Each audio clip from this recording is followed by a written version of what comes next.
નમસ્કાર દર્શક મિત્રો, એસડી ન્યૂઝ ગુજરાતી ચેનલ પર આપનું સ્વાગત છે અને હું આપની સાથે વૈશાલી પુવારુ કરીશું નજર આજના સમાચારો પર।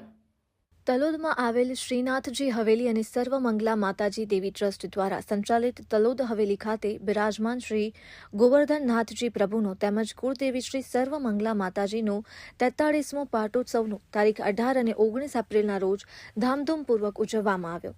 આ મંગલમય પ્રસંગના મનોરથ તરીકે ગોવા જયાબેન ગાંડાલાલ પ્રેમચંદ શાહ પરિવાર વતી જ્યોત્સનાબેન અને નરેન્દ્રભાઈ શાહ તેમજ હાર્દિક નરેન્દ્રભાઈ શાહ અને નિકિતા હાર્દિક શાહે મુખ્ય મ્યોબરથી તરીકે લાભ લીધો હતો।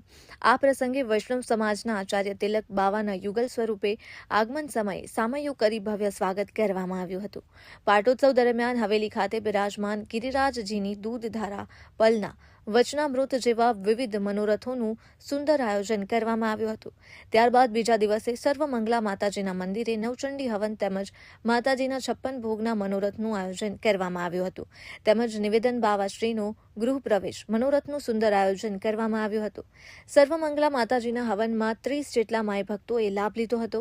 2 દિવસીય પાટોત્સવમાં સમગ્ર ગુજરાત સહિત મુંબઈ અને અન્ય રાજ્યોમાં વસતા વૈષ્ણવ પરિવારો ઉમટી પડ્યા હતા અને આ પાટોત્સવને સફળ બનાવવા માટે શ્રીનાથજી પુષ્ટિમાર્ગીય હવેલી ટ્રસ્ટના પ્રમુખ હેતલ શાહ, મંત્રી કેતન શાહ તેમજ સમગ્ર ટીમે ભારે જહેમત ઉઠાવી હતી। રિપોર્ટર પરેશ શર્મા સાથે દિલીપ પરમાર, તલોદ, સાબરકાંઠા, એસડી ન્યૂઝ ગુજરાતી।